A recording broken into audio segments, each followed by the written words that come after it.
when I look at your rise, and look, I talk to people who love what you do. I mean, every time I go on the road and I'm speaking at a campus, you're the number one name that gets mentioned by people who come to my lectures. And I think that the reason for that I've seen is really twofold. One is that one of the things that you really talk a lot about is the notion of self-discipline and purpose in your life and control, and the idea that you are in control of your decision-making, and your decision-making matters. That's one. And the other is that you have a unique capacity to say no to things. That when somebody says something to you that is illogical but popular, that you have the capacity to say no. That's what happened in that Kathy Newman interview, that somebody was saying something to you that made no sense, and you just said, well, no, and then you just stood on that no. And when you stand on that no, I think it gives people a lot of courage. Yeah, well, I mean, the gender issue is really an interesting one, because one of my professional domains of expertise is individual differences. I'm a personality psychologist, and so I know the gender difference literature.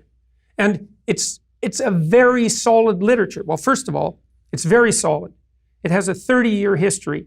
Once psychologists got the personality models down, so that would be the Big Five model, all empirically derived, straight statistics, right? Brute force empiricism. Nobody had a theoretical axe to grind with the Big Five, except to say, maybe there are human traits, maybe they're encapsulated in language. We can use statistical techniques to find out what they are. That was it. That's the whole ideology. So very, very neutral as far as ideologies go. 5 traits emerge. Okay. Are there differences between the sexes? Turns out there are. All right. They're not massive, although if you sum them across all the traits, you can separate men and women with about 75% accuracy. So it's not trivial, but you have to sum across all the traits. Then another question comes up. Well, are those differences sociocultural or biological? Okay, we can test that. We'll go around the world, we'll look at cultures, we'll rank order them in terms of the gender equality of their sociological policies. We can do that with broad agreement from the right and the left. Then the hypothesis would be, if gender differences decrease among more egalitarian societies, then the gender differences are sociocultural, or at least more sociocultural. That's exactly the opposite of what was found repeatedly. That's pseudoscience. It's like, no, that's mainstream psychology. Those papers have thousands of citations, and right, the average humanities paper has 0 citations, right? And then the next most common one has 1. 3,000? That's an unbelievable classic.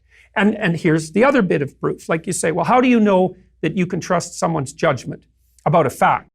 The fact emerges despite their ideological presuppositions. Okay, so it's well known that the social sciences and the humanities have a left tilt, and a lot of that's temperamental, and the tilt has become more pronounced.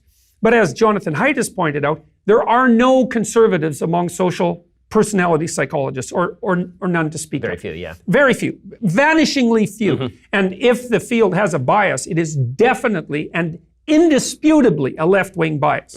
Okay, so you have to fight that if you're a scientist, right? Even if you're a left-wing scientist, you have to fight that because you want to get to the facts. It was these social scientists who generated the data that suggested that the gender differences not only were real, but that were bigger in egalitarian societies. They didn't do that to grind their ideological axe, because their ideological presupposition was, no, you make the society egalitarian, men and women get more the same. It's like, nope, they get more different. Oh, isn't that something? And so then there's a corollary there, which is, all right, you could still say, and they're kind of pushing in this direction in Scandinavia, boys and girls are different. Men and women are different. It looks biological. But because people are malleable, you could push the sociocultural structure harder and harder to minimize the biological differences. Okay, well, first of all, maybe and maybe not. Maybe you'd get a rebound and they'd get even, like, the kids would rebel. That could easily happen. But let's say, okay, you could. The problem with that is that if you cede that much power to the state, like, you're basically giving the state the right to socialize your kids. Right. It's like, you really? You really want to do that? I mean, the people in Israel couldn't do that with the kibbutzes, right? It didn't work. So people aren't going to give up their children to the state, and thank God for that. Well, I mean, this is one of the big questions that we were discussing earlier, is that we were talking about, the polarization in politics between right and left. And obviously, you're a psychologist, you're a philosopher, but you've been dragged almost kicking and screaming into this political sphere because everything has been so politicized. And so when you cite social science statistics and they're scientifically based, you're called a racist, you're called a sexist, you're called a homophobe, and called Milo Yiannopoulos. Exactly. So why is it that why do you think it is that so many folks on the left who purport to be all about reason and science and objective fact are so willing to throw those out the window the minute that it becomes politically inconvenient for them? Well, because imagine that a cognitive system, so an interpretation of the world, has levels. They're axiomatic levels. Some fundamental presuppositions are more fundamental than others. And you could say, well, the leftists historically, maybe because of their atheistic rationality, are more on the side of science than, say, the fundamentalists of any sort. But when push comes to shove, you find out how the axioms are nested. There's deeper axioms underneath that, which is that all hierarchies are based on power, and all power plays are based on group identity, tribal identity, essentially. And that the entire history of the world is nothing but a power play between these different identity groups. It's like, okay, well, if the science indicates that some of that's wrong, then do you alter those beliefs or do you alter the science? And the answer to that question is, well, it depends on how you've hierarchically arranged those. If the science is at the bottom, then you alter your beliefs, right? If the scientific facts are the axiomatic substructure, then you alter your beliefs. If your beliefs are the axiomatic substructure, then you alter the science. Well, we've seen how that plays out. And one of the things I've tried to do, so to speak, is to diagnose the axiomatic structure. It's like, okay, what's the metaphysical presumption structure of the radical left? Well, what it is you're basically your group. Your groups are basically engaged in warfare, right? And the warfare is arbitrary, except insofar as it serves your group. Okay. I don't buy any of that. I think that's a route to certain disaster. I think it's a degeneration into tribalism, and that we will seriously pay for it.